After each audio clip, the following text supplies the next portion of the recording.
Hello everyone, welcome to our channel dream university. So एक नया नया टर्म आप लोगों को देखने को मिला है, इक्वी परसेंटाइल। ठीक है, उसी के बारे में आज देखेंगे कि ये है क्या।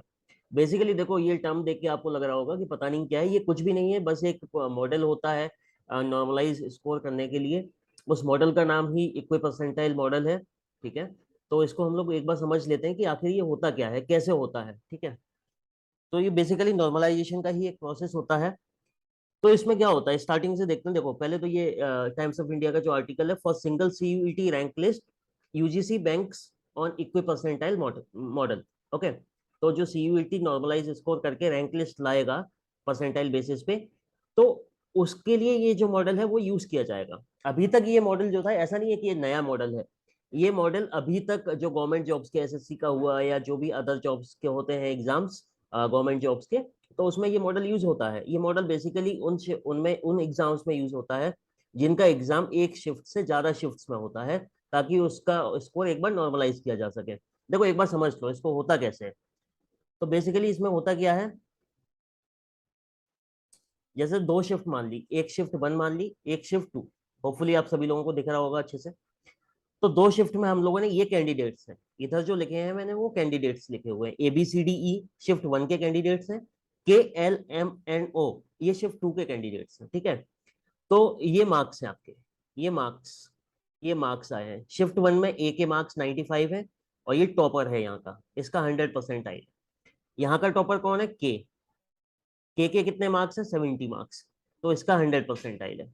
इसका मतलब यहाँ से आपको पता लग गया कि हाईएस्ट मार्क्स शिफ्ट वन में कितने हैं? 95। हाईएस्ट मार्क्स शिफ्ट टू में कितने हैं? 70। तो दोनों के ही परसेंटाइल इक्वल है अपनी अपनी शिफ्ट में। ठीक है, तो यहाँ से पता लगता है कि यहाँ का शिफ्ट टू का टॉपर के है, शिफ्ट वन का टॉपर ए है।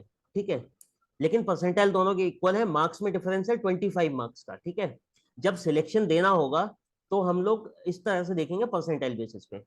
जब अगर बी की बात करो, अगर एक और कैंडिडेट लेते हैं तो उसके 90 मार्क्स हैं, उसका 95% एंड सो ऑन। इसी तरह से यहाँ पे अब अगर हमें 5 बंदे इनमें से सिलेक्ट करने हैं, ये सब हाइपोथेटिकल नंबर्स लिए हैं मैंने, एग्जैक्ट नंबर्स हो सकता है अलग हो, इतना टफ हो भी सकता है कि 25 मार्क्स का डिफरेंस हो सकता है कि ना हो। ठीक है, ये बस हाइपोथेटिकल है। अगर मैं बोलूं इन दोनों शिफ्ट्स में से आपको 5 सिलेक्शन करने हैं, आपको इन दोनों शिफ्ट्स में से आपको 5 सिलेक्शन लेने हैं। इन दोनों शिफ्ट से आपको 5 सिलेक्शन लेने हैं, 5 सिलेक्शंस। तो आप किस किस का लेंगे? 5 सिलेक्शंस में देखो, पहले यहां से कौन सा आएगा? 100%, 95%। ए का सिलेक्शन होगा। ए के सिलेक्शन के बाद किसका सिलेक्शन होगा?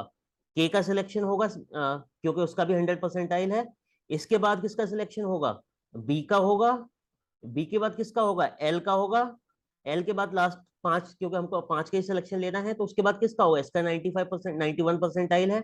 इसका 90% है, तो 91 वाले का होगा, सी का होगा। ठीक है, तो हम जो 5 कैंडिडेट सिलेक्ट करेंगे उनमें से A, K, B, L, C, ये 5 कैंडिडेट्स का सिलेक्शन होगा। अब इसमें आप एक बात देखो, इसमें अगर आप देखेंगे तो आप के, बी, B एंड L का कंपेरिजन करो। ठीक है, B एंड L, बी का स्कोर कितना है? बी का स्कोर है 90, है ना, और एल का स्कोर कितना है? 65। ओके, उसके बाद देखो सी का स्कोर कितना है? सी का स्कोर है 88। ठीक है, 88। सी का स्कोर 88 हो गया। एल का कितना है? 65। और बी का कितना है? 90। एंड के का कितना है? 70। ए का है 95। अब आप देखो, यहां देखो, एल का देखो, एल का कितना है? 65। 65 से ऊपर इन दोनों के ही नंबर हैं, चाहे आप डी की बात करो चाहे आप ई की बात करो, लेकिन उनका सिलेक्शन नहीं हुआ।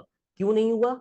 उसका रीजन है परसेंटाइल, क्योंकि उनका परसेंटाइल इन दोनों से कम था। ठीक है, तो इसी तरह से परसेंटाइल होगा, भले ही आपके मार्क्स ज्यादा हो शिफ्ट इजी शिफ्ट में, है ना। तो लेकिन शिफ्ट दूसरे शिफ्ट वाले का सिलेक्शन हो सकता है उसके अगर कम मार्क्स में, तब भी। तो ये एक इक्वल परसेंटाइल करके आपको नॉर्मलाइज करके एक स्कोर दिया जाएगा। ये मैंने एक आपको बता दिया है कि कैसे सिनेरियो हो सकता है। भले ही दूसरे बंदे के आपसे मार्क्स कम है, तो उसका सिलेक्शन हो सकता है पहले, क्योंकि उसका वो था पहले, उसका शिफ्ट जो था वो टफ था। ओके, सो इस तरह से चीजें होने वाली हैं। लेकिन ये है कि अब मैं एक चीज आपको लोगों को श्योरिटी दे देता हूँ कि सिलेक्शन सभी लोगों के होने वाले हैं। बहुत ही कम बच्चे ऐसे होंगे जिनका सिलेक्शन नहीं हो पाएगा कहीं, जिसका स्कोर बिल्कुल ही बेकार है। 100, 200, 250 ऐसा नंबर है, तो हो सकता है आपको डीयू का कॉलेज, अच्छा कॉलेज ना मिले। लेकिन अगर आपका उससे अच्छा स्कोर है तो आप सभी को कॉलेज मिल जाएगा। ठीक है, डीयू की बात करें या दूसरे यूनिवर्सिटीज की बात करें, जेएनयू की बात करूं मैं, 400 प्लस पे श्योर सिलेक्शन हो जाएगा आपका आउट ऑफ 500। एंड डीयू में अगर आप नॉर्थ कैंपस टारगेट कर रहे हैं तो 700 प्लस एटलीस्ट आपके होने चाहिए अच्छे कोर्स के लिए। Okay, and so on. और अगर आपको इक्वी परसेंटाइल मेथड से कोई आपको डरने की जरूरत नहीं है, ऐसा कुछ भी नहीं है, सिंपल आप इसको ये समझो नॉर्मलाइजेशन है। Just a second, it's just a process of normalisation. Normalisation, ठीक है, वो एक मेथड है बस नॉर्मलाइजेशन करने का, आपको परसेंटाइल सबको देने का।